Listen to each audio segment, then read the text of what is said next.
okay, let's explore this idea. What is happening? Look, I'll be very honest, I've never tried any drugs, so I have no clue what I'm talking about truly. But what I suspect is happening is what I can talk about. So I must be very honest. I've never tried any drugs myself, so I don't know. But some of the scriptures that I subscribe to, that talk about meditation and spiritual experiences, also mention that sometimes, this is Patanjali Yoga Sutra, it mentions that certain drugs can alter the state of your mind and give you a deeper glimpse of nature of reality. It does recognize it. Now, why does it happen? Let me explain. If one is successful in meditation, I'm not talking all this gimmickry stuff that you hear about or see that uses. If one is genuinely successful in meditation, then at the time that person becomes enlightened, if I can use the word, or enters into meditation, certain bodily changes actually take place. Certain physical changes accompany a spiritual experience. They're not disjointed. Look, the body, mind, all strongly interrelated. So when an individual gains a spiritual experience, certain activities do occur in the physical being, his physical frame. Now, these are to do with some of the activities in your brain, etc. I mean, some people say the alpha waves and the beta waves kind of get a different rhythm or whatever, but there are certain physical changes taking place, accompanying serious meditation. Now, what can happen? Look, I'm speculating on this issue, so let's be very honest. What I suspect happens when you take certain drugs, I have no idea which ones, is that the same physical changes that occurred when you are successful in meditation are induced in you artificially. So when you take certain drugs, some metabolism, some kind of activity in the brain is modified, and that is similar to the modification that occurs naturally when you succeed in meditation. So what it does is this, it's really putting the cart before the horse. The idea is that you enter a state of deep meditation, and in that process, some bodily changes take place, is unavoidable. But that's perfectly fine. But what you're doing is the other way around. You're bringing the bodily changes, hoping to gain a deeper insight into reality. See? The cart before the horse. And that's always dangerous when you put the cart before the horse. Because what you are doing is you are rattling your physical system, your physical being, in some manner whereby you get a glimpse of deeper reality. Now, as this has not been achieved through serious discipline, as I said, you require serious discipline and meditating day and night, all that. As this has been acquired without serious discipline, the way you can never truly appreciate the level of experience. So you're just getting a free sample of spiritual experience. So remember, the word free samples are never free. They come at a heavy price. That's why you are given free samples when you buy that magazine or something, because then you get hooked. The same thing happens with this, if you like, drug-induced meditation or drug-induced spiritual experience.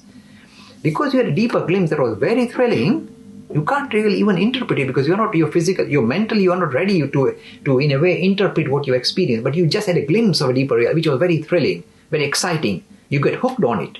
You can't interpret it, you can't really relate to it, but you are hooked to it. So what you do is you continue to take more and more drugs to get yourself into that state.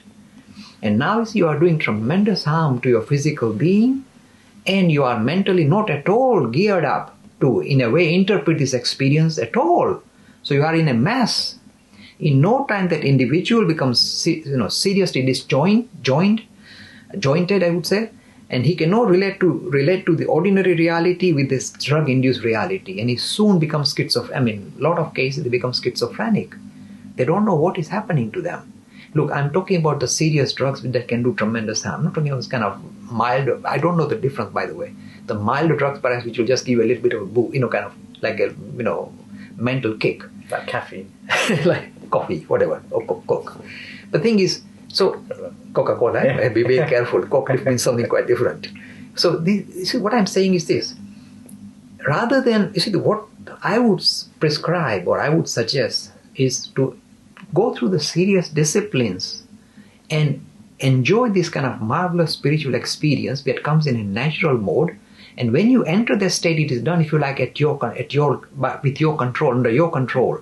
So you are a master in the whole process. You are not at the mercy of drug-induced, kind of glimpses.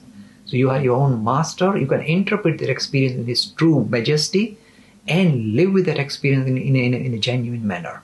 Well, if it is done artificially, means the cart before the horse, you are going to end up in a serious, in no time you're going to end up in a serious problem, because you can no longer relate to the reality in front of you, and it becomes addictive, and in no time your whole personality will crumble. So it's really the issue of getting the perspective right. It's important to put in the severe disciplines, then get that experience of meditation, and whatever bodily changes take place, so be it. They won't get in your way, and you are not, addicted to trying to get those bodily changes. That, by the way, they're secondary phenomena. So I think this is an important thing. And you see, it's nice for us to, in a way, the people who take drugs are always trying to understand why they're getting this marvelous psychedelic experience. And in a way, to give them this deeper insight that comes from a religious or spiritual angle is useful, because now they are told what you experience, even though you could not truly appreciate it, is marvelous, but it's telling you there's much more to you than you ever thought. So rather than use this kind of artificial ploy to get into that state, why don't you take on the severe discipline that is required, so that you can enter this state at your own pace and make sense of it and live with that experience in its true majesty, and enhance your life and the life of everybody who comes across, that you come across. That is the right way of doing it. So I'm saying, put the horse before the cart, and then you are safe. That's very interesting. So whilst some of the physiological feelings and emotional feelings may be similar, what you're saying is that the drug-induced way is transient, it's damaging, it doesn't last, whereas the spiritual way, if done properly, it's very hard work, but the journey is more wonderful, and the end result is much more inspiring and more permanent. Absolutely. Look, have you seen, suppose this is taking drugs is a spiritual experience. Have you seen any Buddhas coming out of this kind of drug-induced state? No. They all become schizophrenic and crash. So if you do this, if you tackle this issue in this particular manner, in this structured manner, then the prize that awaits you is a very grand prize. You become prophet of humanity.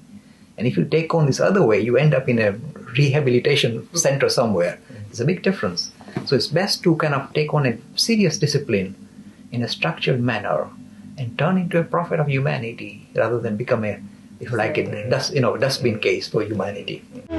Free e-learning course in Hinduism. To register, please visit www.hindu-academy.com. Talks on Hinduism, sponsored by People Care, encouraging caring for the elderly in their own homes. For more information, please visit peoplecare.com.